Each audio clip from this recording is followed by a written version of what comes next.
साथियों नमस्कार, प्रिय विद्यार्थियों नमस्कार। आज का वीडियो सभी के लिए बहुत ही महत्वपूर्ण होने वाला है। इस वीडियो को आप आखिर तक जरूर देखें और विद्यार्थी जरूर देखें, क्योंकि इस वीडियो में मैं आपको बताऊंगा कि बोर्ड की जो उत्तर पुस्तिका होती है उसमें प्रश्नों के उत्तर कैसे लिखें। जैसे कि यह जो आप पीडीएफ देख रहे हैं, यह बोर्ड परीक्षा की कॉपी चेक करने वाले जो शिक्षक होते हैं, जो परीक्षक होते हैं, उनके लिए यह कॉपी बोर्ड की ओर से साथ में दी जाती है। जैसे यहाँ पे ये पिछले वर्ष की उच्च माध्यमिक परीक्षा 2022 की जो कॉपी थी उसमें है। तो जैसे ये बोर्ड की परीक्षा में पूछा था गद्यांश, जो अपठित गद्यांश था उसमें प्रश्नों के उत्तर पूछे थे और प्रश्नों के उत्तर थे कुल मिलाकर 7 प्रश्न थे। तो उत्तर कैसे लिखा जाता है गद्यांश का? प्रश्न नंबर 1, जैसे ये प्रश्न नंबर 1 है, इसमें प्रश्न नंबर 1 में क्या सही है? ए ब स द, तो आप द लिखें और द के बाद उसमें आप वो लिख दें कि कौन सा शब्द द में लिखा हुआ है वो सही है। जैसे प्रश्न नंबर 2 में स सही है, इसमें 10 लिखा हुआ था वो है। प्रश्न नंबर 3 है, इसमें ब सही है, अभय था।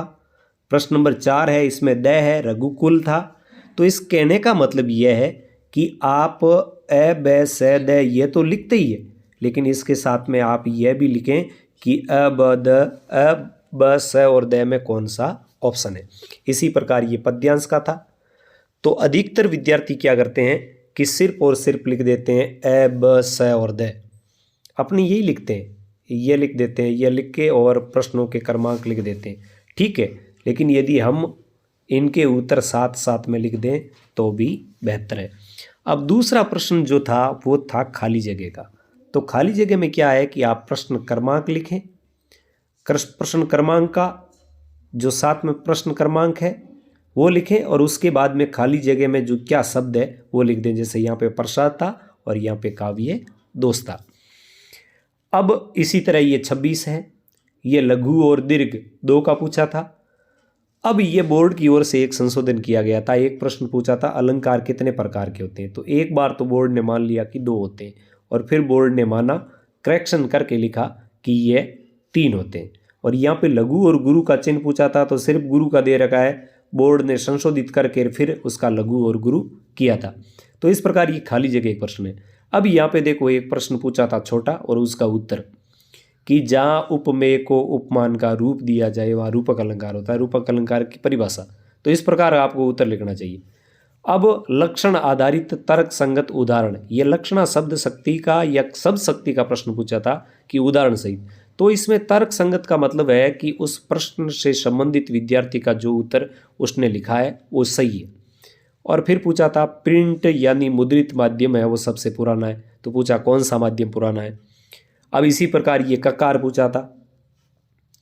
ककार में क्या पूछा? क्या, कौन, कब, कहाँ में से कोई 2 उत्तर स्वीकार्य है, यानी अधिकतर किन ककारों का प्रयोग होता है, तो अधिकतर इन 4 ककारों का प्रयोग होता है। इन 4 में से कोई 2 लिखे तो वो सही है। इसी प्रकार ये छोटे प्रश्न थे, कोई 2 स्रोत लिखने थे। देवसेना का गीत, कार्नेलिया का गीत कहाँ से लिया गया है, तो उत्तर आप इतना ही लिखें, चंद्रगुप्त नाटक से। मनु की बुआ का क्या नाम था? हिंदी में निराला किसके लिए जाने जाते हैं? मुक्तचंद के लिए। तो इस प्रकार ये प्रश्नों के उत्तर लिखने थे, छोटे प्रश्नों के उत्तर। और अब देखिए खंड ब में जो प्रश्न है वह क्या लिखा है, देखिए खंड ब, इसमें लिखा है तथ्यात्मक उत्तर स्वीकार्य। एक तो उत्तर ये ऊपर दिया है, लेकिन तथ्यात्मक उत्तर स्वीकार्य इसका मतलब यह है कि तथ्यों के साथ में विद्यार्थी जो उत्तर लिखे और परीक्षक को सही लगे तो उत्तर स्वीकार्य है। इसके बाद जो 5वां है उसमें भी विशेष लेखन की भाषा शैली के बारे में उत्तर बता दिया गया है। इसके बाद ये जो संविद्या कहानी का था इसमें भी लिखा है तथ्यात्मक उत्तर स्वीकार्य, यानी आपके समझा हुआ है और आप उत्तर लिख रहे हैं तो उत्तर आपका बिल्कुल सही माना जाएगा। देखिए यहाँ पर रटा रटा उत्तर लिखने की कोई ज़रूरत नहीं है, क्योंकि तथ्यात्मक उत्तर है वो स्वीकार्य है। तो इसी प्रकार ये प्रश्नों के आप उत्तर लिखेंगे। खंड स है, इसमें भी अथवा में दिया है, यहाँ पर भी तथ्यात्मक उत्तर स्वीकार्य है, ठीक है ना। और इसके बाद मैं आगे अब बड़े प्रश्नों की बात करूँ तो सभी में ये लिखा है, जैसे कार्नेलिया का गीत है, इसमें भारत की विशेषताएं बताई। देखो, अनजानों को सहारा देता है, भौगोलिक और प्राकृतिक रूप से सुंदर और समृद्ध है, संवेदनशील है, सबको लगने वाला है, ये तो है ही। लेकिन कविता के संदर्भ में तथ्यात्मक उत्तर यदि विद्यार्थी देता है तो वो भी स्वीकार्य है। इसी प्रकार सूरदास के चरित्र की विशेषता बताई। सूरदास स्वावलंबी है, सद्भावी है, सहृदय है, ईमानदार है, कर्मठ है, मितव्ययी है, संघर्षशील है, चारित्रिक गुणों को धारण करता है। लेकिन साथ में ही क्या कहा, तथ्यात्मक उत्तर स्वीकार्य है। भूप दादा की विशेषता बताई यहाँ पर, लेकिन साथ में ही कहा तथ्यात्मक उत्तर स्वीकार्य है।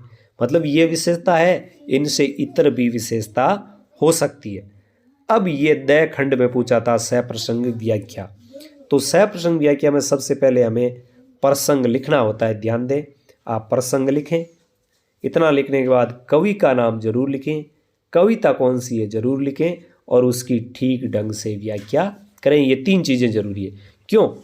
क्योंकि कवि का नाम बताने का ही 1 अंक है, और फिर प्रसंग का 1 अंक है, और व्याख्या के 4 अंक है। तो प्रसंग लिखना जरूरी है। अधिकतर विद्यार्थी क्या करते हैं कि सीधी व्याख्या कर देते हैं, ऐसा न करें।